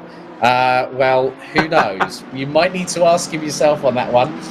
Mark Neutling's just commenting on how far back Stephen Haley and Dave Hedges are at the minute. Well, to be honest with you, Steve Haley has And yeah. Well, Yannick Müller has just stated. Yeah, Chris has just said to me in response to what I've just said about Sebastian Tolonera, going yes. Reference the burger van. Oh God, I've had it another championship where someone says there's someone going for the ice cream van, and now I've had it here, burger van at Simsport Racing. But Yannick Müller has actually been quite upfront about what he said. He said he hit a curb, the car took off, and then his steering wheel span rather rapidly and nearly broke his wrist. Oh dear, that's one of those ones. Yeah, that's not what you want. If you're running on direct drive, Yannick, I wouldn't be at all surprised if you're running on direct drive feedback, because that can really, really hurt if the steering wheel starts spinning. But we're on board now with Chris Pinchbeck. Simon Crane, I must be completely honest, having started down in 17th position in this race, he now is he's up by 11 positions as Aaron Martin Pilkington started on P4 alongside Regan Mitchell, now has Lucas Zentalis in the Nissan in front of him, and Mark Neutlings is joining in on the burger chat. He said I could use a burger I could eat now. Well, isn't it about dinner time for you now, is it, Mark? Possibly, but Martin Pilkington looking a bit feisty, trying to go around the outside of Zentalis. This is bringing Ranjiv Kalsi and Adam Isalovic into the mix, and Zentalis holds on. Aaron Martin Pilkington flashing lights saying, no, that wasn't quite cricket. And then Ranjiv Kalsi goes, I don't care about you flashing your lights there, Aaron. You're going off the outside of the track limits. And Ranjiv Kalsi up the inside. But then Aaron Martin Pilkington responds, going into the next left-hander into Ackerman and Ali. Oh, my goodness. And, oh, God, Mike Yao, our broadcast director, has already started getting in on the action with the burger chat. And he's just mentioned my moment there, and that is Adam Isalovic. He goes grass cutting the inside of Variante Alta, whereas Ranjiv Kalsi goes off the track on the outside of Variante Alta. Two wrongs don't make a right, gentlemen. Well, I mean, Aaron Martin Pilkington can't keep himself away from the action. I think he would probably be fair to say he's probably not had a quiet lap in this entire race so far. I, for one, probably thought he might have been going for a portion of chips as he went a little bit wide into a Piratella there. We see Chris Pinchbeck now following very, very closely behind Simon Crane. See a couple of back markers in play there as well, but fortunately doing the very sensible decision and moving swiftly out of the way, and allowing these two guys to keep their battle going on at the moment. Interestingly enough, Alex, I don't know if you've spotted it. Oh, my word. Martin Pilkington again. He's in the wars. This guy does not know when to quit. He was up the inside of Lucas Zentalis. The Nissan kept it in front. I mean, Mark, you said about Martin Pilkington. I think for the man being, I think he's been like a damage magnet tonight. Like literally, the action has found him as Crane now fighting away with Pinchbeck. As Pinchbeck really senses an opportunity for sixth position. Look at how fast he is in the slipstream. You know, Pinchbeck goes out to the right-hand side to show Simon Crane that he's there. Through Variante Alta, they both make it neat and tidily through. Behind them is Kieran Vidago and Carolus Sipovicius. We've got just under 22.5 minutes.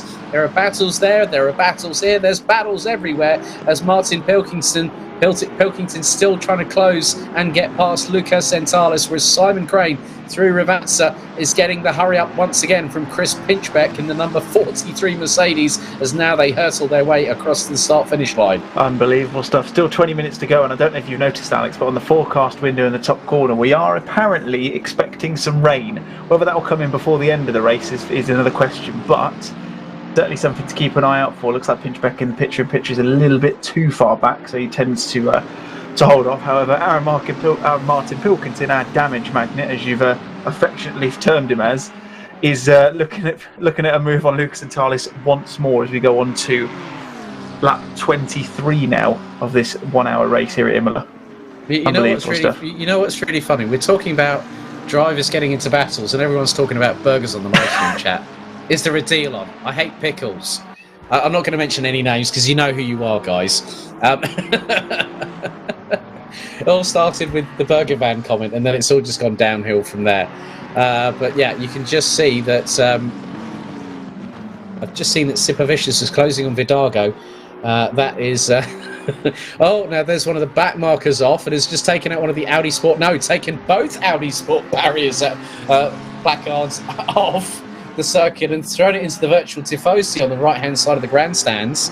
That was one of the Ferraris. Not too sure who that was. As Chris Pinchbeck bouncing his way over the sausage curbs through Variante Alta, trying to close up once again on Simon Crane. And you can just see how quickly these drivers are moving along, and it looks like the Zentalis is keeping ahead of...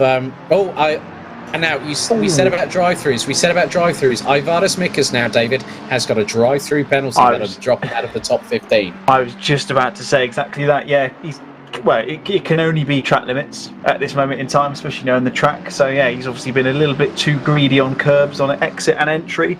And he's going to pay the price. He's got 3 laps to pay that penalty. It looks like he's going to do it on the first time of asking, because I didn't see that on the last lap, but he's going to be dropped right the way down the field, and it will promote these two up into 13th and 14th respectively. Oh, I've just heard that Chris Pinchbeck has gone off the track, and that has allowed... Now, he was chasing down... Oh, my goodness, been Kieran Vidaga around the outside of him, through into Villeneuve, and then just behind is Carolus Supervicious. Pinchbeck loses out big time, but then tries to look up the inside through Tozer on Carolus Supervicious. He's had a massive moment that was coming out, I think, out of Tamburello or maybe even Villeneuve, as Aaron Martin Pilkington closing on the teammate. Oh, hits Zentalis from behind, going into the very next left-hander. That was Tozer, and now Chris Pinchbeck dropping out of 7th position now down into 9th, and that gave an opportunity. That door was stretched wide open for both Kieran Vidago and Carolus Supervicious. So Chris Pinchbeck was on form for a top 6 finish, as Martin Pilkington again trying to look towards the inside through into the left-hander at Aqua Minerale before the next left-hander on Lucas Zentalis. This is far from over, and at the moment my priority is looking at the racing, not talking about burgers. Thank you, Yannick Muller, for putting that point across, my friend. But now we're on board with Aaron Martin Pilkington, and look, Zentalis is getting a bit out of shape coming out of Variante Alta. And now into the rundown. One wheel on the grass. That was the left rear of Zentalis' Nissan going towards the approach onto Livazza, and Martin Pilkington looking towards the outside of the corner. The McLaren trying to get traction. He's not run into the gravel quite yet. Isalovic just behind, slots in behind the number 626's teammates at Racing Cube. It's Nissan versus McLaren, and Martin Pilkington looking towards what will end up being the initial apex for Tamburello, but Zentalis cuts across the front of the McLaren. Now down into the braking zone. Martin Pilkington looking towards the outside. He's going to go round the outside, is he? No, he does not. And he goes straight on. A little bit of touch between the pair, and he's got to give the place back to Zentalis before he can start attacking again. And Martin Pilkington still kept the throttle stuck in. Isalovic waiting behind him. Ranjith Kelsey is closing on them rather rapidly. The cojones on Aaron Martin Pilkington as well. I think Zentalis getting a little bit out of shape as well. Coming out of Villeneuve into Tozer. He's got the outside line. He's presumably going to shift him out, is he? Oh, very sensible from Zentalis there, giving him the move. He's going to be interested in seeing who's going to get the run up to Piratella. Are we going to see the Nissan or the McLaren getting into it? They're still side by side. This is absolutely ridiculous. The cojones on both of these guys. Oh, is Aaron Martin Pilkington going very wide, opens the door. Isalovic goes through. Just about who's then going to put the pressure on Zentalis himself. It is literally a tag team at the moment on this Nissan GTR. This is ridiculous stuff. Yeah, the Racing Cube boys definitely giving us plenty to talk about this evening, as Isalovic will not get the run ahead of Aaron Martin Pilkington. I did say, watch out for Ranjith Kelsey, as those famed colours, as there is a bit of a run wide coming out of the Variante Alta by Aaron Martin Pilkington, as he still is trying to hunt down Lucas Zentalis.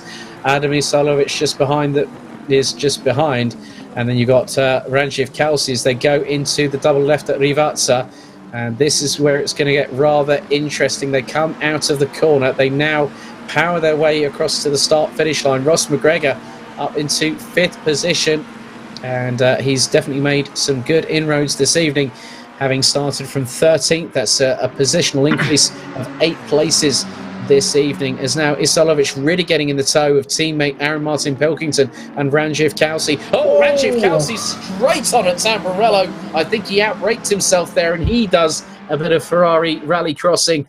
And then in sympathy, Adam Isalovic comes out of Tamburello and touches the right rear wheel on the dusty stuff there.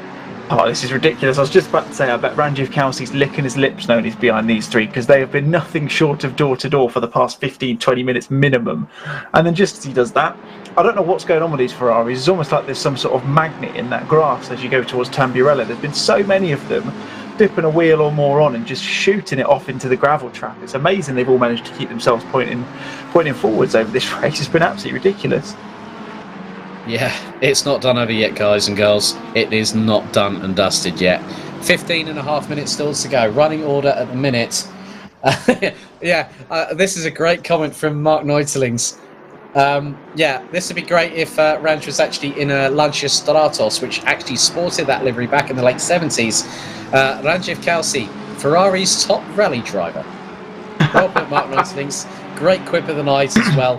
So at the moment, with just a quarter of this race still to go now. Crikey, that 45 minutes has gone past very quickly, David. 66 of Charlie Crossan still leads by a comfortable gap ahead of Michael O'Brien. Regan Mitchell in third.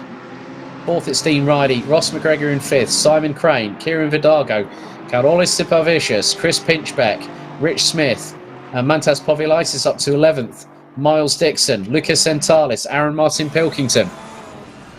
Then you've got Adam Isalovic running out the top 15 ahead of Ranjiv Kelsey. Stephen Haley. Alex, crossed a bit of contact there. We see Richard Pixley being taken. Well, I wouldn't say taken out, but a little bit of contact between him and Brandel there. Unfortunately, it's a bit more.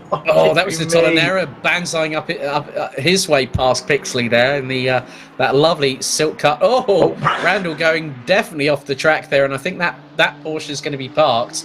I must give credit where credit is due, because that livery was designed by Denise Pope, of all people, the number 79 from Wild Things in the McLaren 720S. Denise has been racing in quite a few other competitions, which includes the SimGrid's more female races by Thrustmasters. Thrustmaster that's just had its second season completed, and she joined us in the Porsche 718 Cayman GT4, I think for season 3 of GT4 here on Simsport Racing, and she's a welcome part of the community here.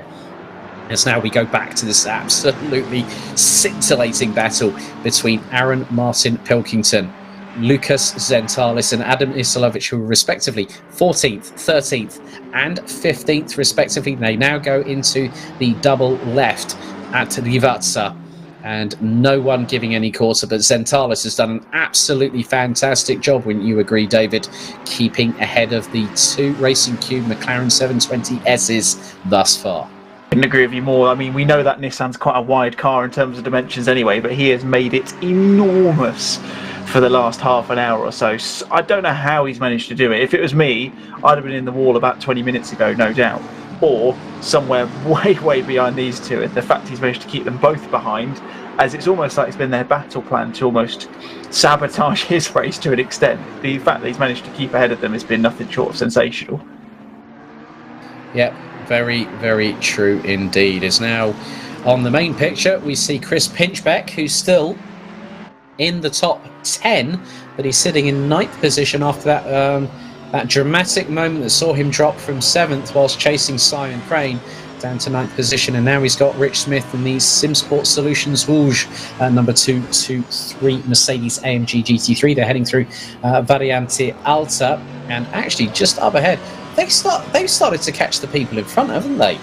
Because I think that's at the back of that train, that's Carolis Sipavicius, and Kieran Vidago's just ahead of him. Yeah, they have, as now Smith looks to banzai up the inside of Pinchbeck through the first part of Rivazza, and that was actually quite a clean move there.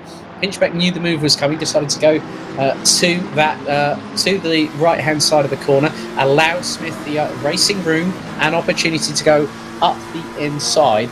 And just looking at Rich Smith's times in comparison with Chris Pinchbeck, moment there for Zentalis.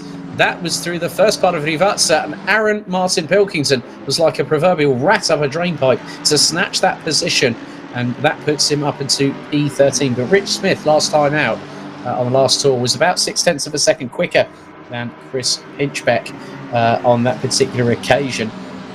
and is now keeping ahead at the moment. But look, it's happening. Look, it's nearly 3-1. Oh, there's a tag there, and that was at Isolovic on Zentalis. Isolovic goes off the track through the second half of Tamburello, and that puts him well and truly out of that dogfight.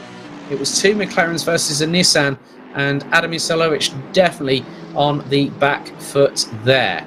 Yeah, it was a pincer movement there from the 2 McLaren boys, wasn't it? One either, I'll go down the inside, you go down the outside, they were saying to each other, and well, I mean, the size of that Nissan, it's going to take a little bit of shifting to get out of the way, and I'm sure Aaron will be relieved, to say the least, to finally see the back of that, the back of Zentalis in that Nissan, because he will have been stuck. Well, he's been stuck behind him for as long as I can remember, to be completely honest with you. Good to see the Jag well and truly represented, courtesy of the Lost Jaguar Racing crew of Pixley, who's just been battling away with Pixley and Parker, with Pixley battling away with Sebastian Totolaneras, as Rich Smith coming back under pressure from Chris Pinchbeck, and they've got a back marker just up ahead, one of the Ferraris there, as we now head into the final 10 minutes of the race.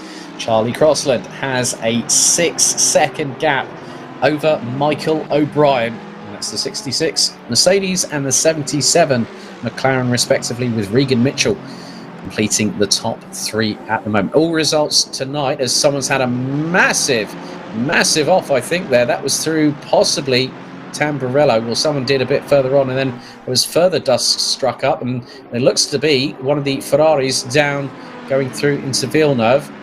They've just got to make sure that they keep out of the way, and that Ferrari definitely has got some dust and some stones going through the front splitter and the front radiator grills round about now.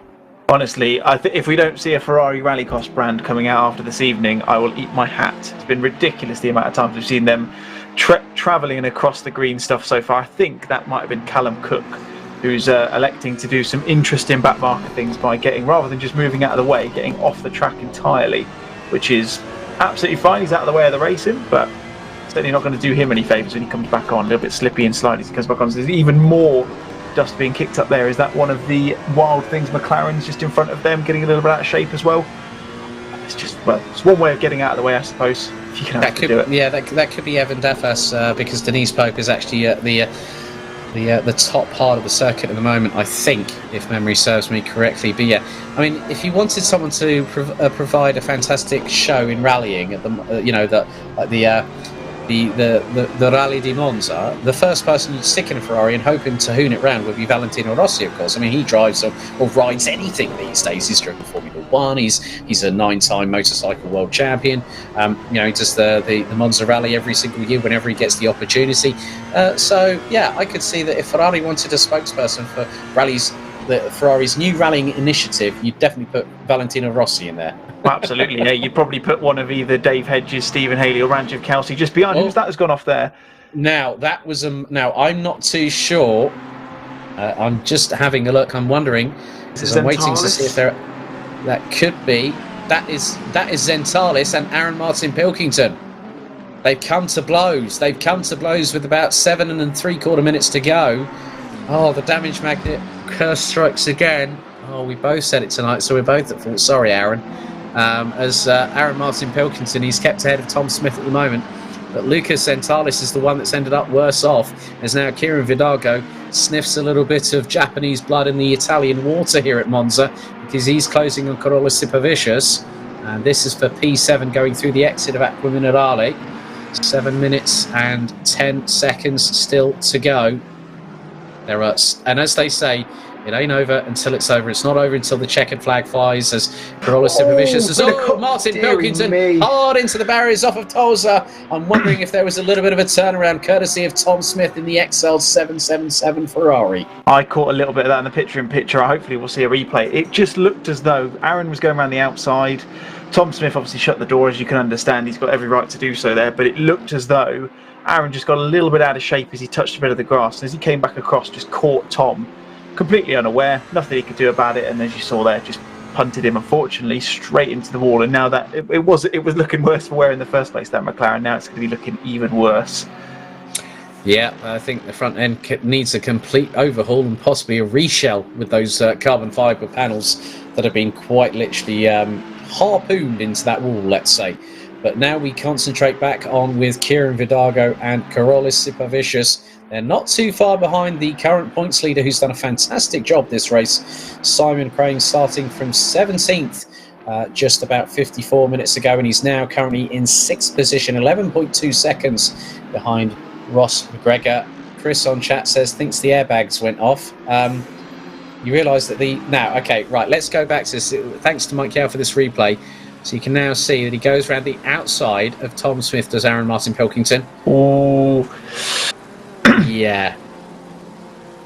I think the thing is that Aaron was alongside Tom going around the outside. If he was less than half a car length around the outside, okay, yeah, the conventional way is going up the inside.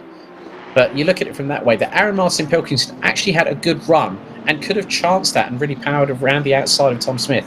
But oh, look how it's tracked completely to, what is it, effectively around about 10:30 if it was on a clock to 5:30 rather than the normal 3 to 9 and 3. So yeah, that car I think is going to be parked. As again, that looks to be Callum Cook that's actually off the track again. We're into just under the last 5 minutes of this race, and it has been pretty much a straightforward run for the top three at this particular moment in time, because there are drivers that are still circulating. There are still drivers still battling away here at Imola for this is going to be the conclusion of the halfway point of Season 5 GT3 here, live with myself, Alex Goldschmidt, and also David Ressel, your commentators for this evening. Karolis Sipavicius looking very close to Simon Crane now. Yep, he's looking rather deadly now. So Simon Crane is feeling a bit of heat under the collar, and as they say, if you can't stand the heat, get out of the kitchen, or in this case, the cockpit of the Bentley Continental GT3. But we know that Simon Crane is very well accomplished in sim racing, and you can just see how much precision there is from the pair of them. Neither of them giving an inch, neither of them taking the mile, and it's just waiting for that opportunity. Up close goes Karolis Sipavicius. We're on the front splitter cam of this Nissan GT-R Nismo GT3 of the 101, and they now go into Variante Alta. And oh, good to hear from Bliv AK, our resident Godzilla expert. Godzilla, he says. Yep, that's how the Japanese would say it, and that's exactly what he's put in the chat. So thank you, Bliv. Good to hear from you, buddy. Hopefully we see you back with us soon at some point. Mr. 747 Nissan on the circuits here in GT3. But great on board. A big thank you once again, as always, to our broadcast director, Mike Yao, doing his camera work magic as always. So across the line they go. And it's getting rather close at the moment, because I know that Charlie Crossland will be heading through Piratella roundabout now and then heading into Acqua Minerale. So he's not too far away. I think we're possibly, David, if memory serves me correctly, we're on the 34th and penultimate lap of this race. Yeah, not too far to go, and this is a battle that's certainly trying to hot up. You've got Simon Crane very closely followed, as we can see, by one of the few barely unscathed front splitters in the form of Karolis Sipavicius. Kieran Vidago also under a lot of pressure from Rich Smith as well. So there's two battles here that don't look to be over just yet. There's still plenty of chances at the sharper end of the grid for things to change. Indeed there is, and good to see that the bromance chat from Simsport Racing is in the house, courtesy of the likes of Aaron Walker and also Liv. AK, thank you very much, mate. We want to see you back for the next season whenever that gets announced, my friend. He's the one that if Ranjit Kalsi is the Ferrari Works driver, then Bliv AK is the Nissan Works driver, as far as I'm concerned, when it comes to Simsport Racing. So we are coming into the last 90 or so minutes of this race. It has been an absolutely dominant display for the number 66 of Charlie Crossland. 6.2 seconds ahead of Michael O'Brien, Regan Mitchell, Dean Riley, Ross McGregor, Simon Crane and Karolis Sipavicius, with the latter two on our screens, ahead of Kieran Vidago and Rich Smith, rounding out the top 9 with Chris Pinchbeck still in 10th position. And Pinchbeck started P8, but it looks like, oh my God, Rich Smith getting an absolutely brilliant run on Kieran Vidago, heading down into Tamburello. The Mercedes looking to go late on the brakes. Up the inside goes Rich Smith. He's going to take enough curb, but is that going to give him a loss of momentum going through the exit of Tamburello? He still stays ahead of Kieran Vidago, but Vidago is absolutely by his side heading into Villeneuve, and Rich Smith makes the overtake complete. Neatly done. Both gave each other great racing respect, great racing room, and that just shows the sign of true competitiveness and true sportsmanship here at Simsport Racing. Yeah, brilliant work from both of those guys there. As you see, is that Callum Cook again doing his interesting decision to move out of the way of the guys in a couple of laps ahead. But yeah, brilliant racing from those two. As I believe we see in the picture-in-picture, Charlie Crossland, is that coming across the line? Yep, that's going to be for the final lap. So so we're now on to the final lap of the race. Charlie Crossland heads his way into Tamburello for the final time, the 36th and final time of this race in the picture-in-picture. Now making his way down to Villeneuve, and just out of the picture I just saw a glimpse of Michael O'Brien, who's done a fantastic job. He's raced with us in the GT4 season, which had more than its fair share of surprises at Misano, as Chris Pinchbeck gets the drive through as the clock strikes 0 here at Imola for round 3, season 5 of GT3. Charlie Crossland making his way down Piratella and now into the double right at Acqua Minerale. The 66, he's got pole position, he's got fastest lap of the race, and now he's about to get the three-peats here in Italy, in the Emilia-Romagna region. And you can now see that Simon Crane, as Chris Pinchbeck has served his drive-through penalty, Charlie Crossland absolutely has dominated proceedings. We now head to the race leader. He's got 2 more corners to go. And after a long time coming, Charlie Crossland is going to take a fantastic victory. He's been on the podium multiple times before here at Simsport Racing. He starts wiggling the Mercedes-AMG GT3 Evo from side to side, starts flashing the headlights, and Charlie Crossland, as the rain erupts as he crosses the line. How's that for timing perfection? Charlie Crossland wins here at Imola. Michael O'Brien takes a maiden Simsport Racing podium in second position, with it being closed up by another McLaren of Regan Mitchell. A great debut from Simsport Solutions, Dean Riley, well actually with those colour scheme as well, to come across the line in 4th. Ross McGregor will very shortly be coming across the line, having started down in 5th position to finish, started in 13th position to finish in 5th place, as now it's going to go a run to the line. They're going to be rather tippy-toey coming out. The wipers starting to go on the cars. They're all on slicks. And now Simon Crane will outdrag Carolis Supervicious to the checkered flag here at Imola, and he takes it by just over a 10th and a half. And just behind, Rich Smith and Kieran Vidago take 8th and 9th respectively. Miles Dixon takes 10th. Bobby Lightus takes 11th. Steve Haley takes 12th. Will take 12th. Dave Hedges finishes behind Ivaras Mikas in 22nd and 21st respectively, as Colin Turkington will cross the line in a very, very battered and bruised Mercedes, but will take 30th at the flag. So,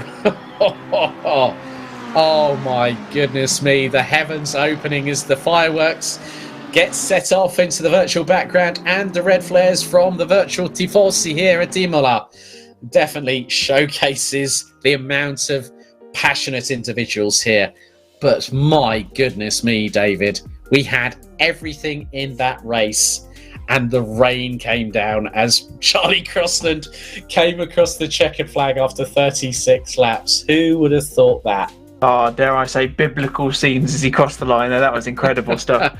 It would have been interesting to see if it had come a little bit earlier. Maybe that would have shook up the things at the front. You see the guys tiptoeing around, but what a race that was. Action from front to back. A couple of incidents. I'm sure they'll be investigated, of course, as you'll all know by now. Any results that are published are still subject to review, as we know. But what a race. Action front to back. Brilliant stuff. And fantastic drive from Charlie Crossland. Dominated proceedings. Very, very comfortable indeed, and deserves his race win. Well, David, I'll be back with you in just a moment. I'm going to head down to the interview booth to speak to some drivers.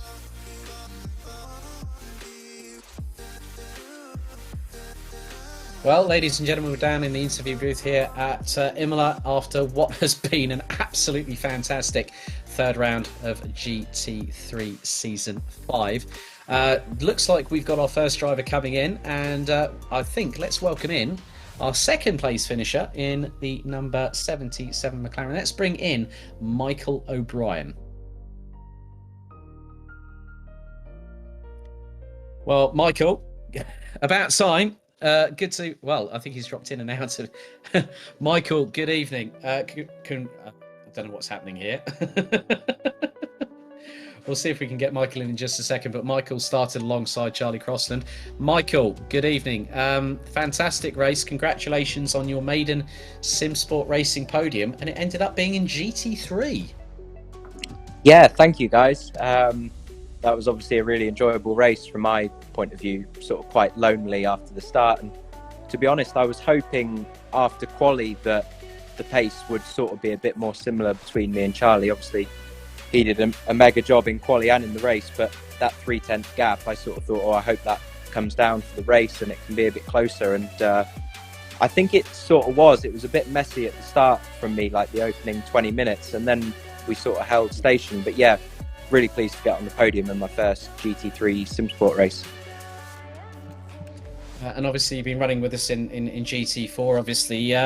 You know, being a McLaren driver, obviously with your pedigree in GT3, in British GT anyhow, it's quite good to see how the translation from the real life actually helps with regards to the sim racing, doesn't it? Yeah, absolutely. I think actually one of the big things I was actually thinking about during the race was the traffic management. I always seem to be quite good, just a fraction better than the others around me in doing that. And obviously with the real life experience, I think that's sort of paid dividends there. So yeah, good race and really enjoyable as well. Just one final question really, Michael. The start that everyone got going into Tamburello for the first time, we saw that you were closing in on Charlie, but then you decided to sort of be very, very, I think, optimistic in terms of looking at, well, if I go for the lunge here, it could either work out really well for us both, or we both could end up in the barriers. And that really paid dividends to, so like you said, that the first 20 minutes was a bit messy, but the start's always crucial. And even though you got to within a tenth and a half at one point on Charlie in qualifying, to still be there or thereabouts, quite up close going through Tamburello the first time. Did you think that if he hadn't got away like he did, that you could have used the McLaren's strengths to try and sort of counter against him? Yeah, maybe. I mean, ultimately, he obviously did a great job to build up those 6 seconds, so woulda, coulda, shoulda. But I like to think once the race stabilised, our pace was very, very similar. And you never know, maybe if I was right behind him, I could have pressurised him into a mistake. But hats off to him. I mean, he drove really well and, yeah, controlled the race. So all credit to him. Well, congratulations, Michael. Thank you very much for the interview, and we'll see you very soon once again here on Simsport Racing. Yeah, cheers, guys. Thank you. Okay, thank you to Michael there. We'll now bring in our third place finisher, first of all. We'll bring in Regan Mitchell in the number 69.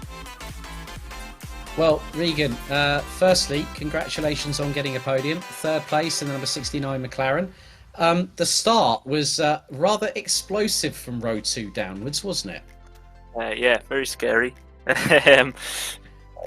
Well, my race would have been over at one point, but luckily, very stable McLaren, can take anything. And obviously we had the likes of Aaron Martin, Pilkington and a few others not too far behind. Adam Isilovic has got himself into P7 before he had a very early off-track excursion.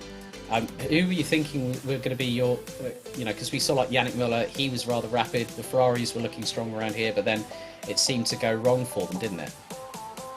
Yeah, I was expecting Dean Riley and Rich Smith of the Mercedes to be further up, faster than me, to be honest. So I'm just happy to be where I was, third. Well, Regan, I know that obviously there's a bit of hard work ahead of the next round of GT4 on Wednesday night. I'm sure that you're going to be putting some more time in behind the wheel before then, huh? Yeah, definitely. Well, Regan, congratulations on third place tonight, and we'll see you at GT4 on Wednesday evening. Yep. Okay, big thank you to Regan there. Finally, let's bring in our race winner, the number 66 of Charlie Crossland.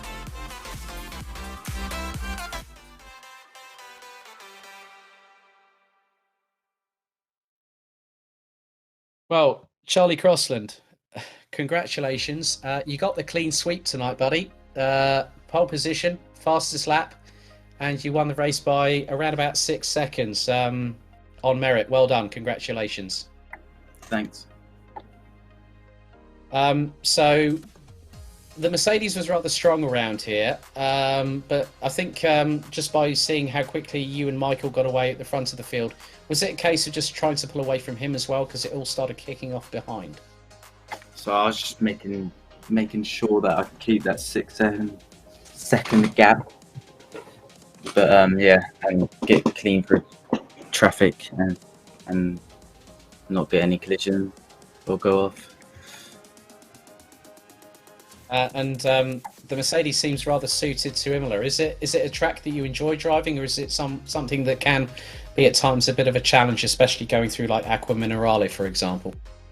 I don't know where Acqua Minerale is, but it's pretty OP here, Merc.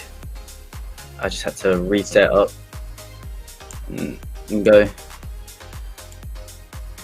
Well, Charlie, congratulations on your victory here tonight at Imola in GT3. Well done, congratulations. Thanks.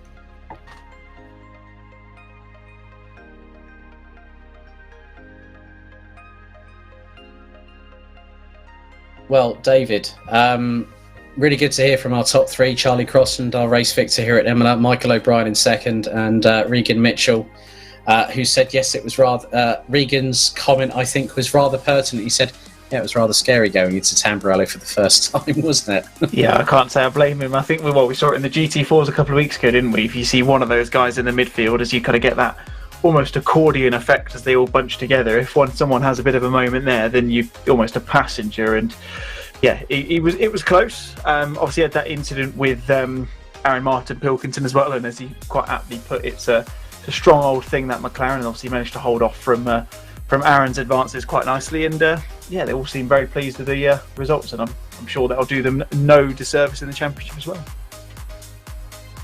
Yes, very, very true. And that concludes the first half of the season. I can't believe that. Here on Simsport Racing of GT3 Season 5 here at Autodromo Enzo e Dino Ferrari. Join us in 2 weeks at Circuit Zandvoort. This time it will be a 90-minute race at just off of the North Sea coast. But here on Simsport Racing, we will be back in action, and it will be for the penultimate round of GT4 Season 4. Round 5 will take place at the famed Paul Ricard circuit in Le Castellet, not too far off of Marseille. So join myself and Tim Fulbrook that particular evening, this coming Wednesday night. David, thank you once again for joining us in the commentary box here at Simsport Racing. I know you're going to need to lay down in a dark room and probably have some headache tablets after that absolute barnstorm of a race. Yeah, lights are going off, lay down in bed and just think it all through. But no, that was brilliant fun. Great fun to call that one. And yeah, I mean, can't wait for the next one. Brilliant work tonight from the guys, and I'm sure it'll be even better next week in a couple of weeks as well. Indeed. A big thank you to Mike Yeo, our broadcast director, for his exemplary camera work as always. A big thank you to everyone watching on all the relevant streams. Thank you very much for tuning in. We'll see you on Wednesday night this coming week as we head to the penultimate round of Season 4 GT4 at Paul Ricard. Until then, my name's Alex Goldschmidt, and on behalf of myself and David Ressel, thank you for watching, good night, and stay safe.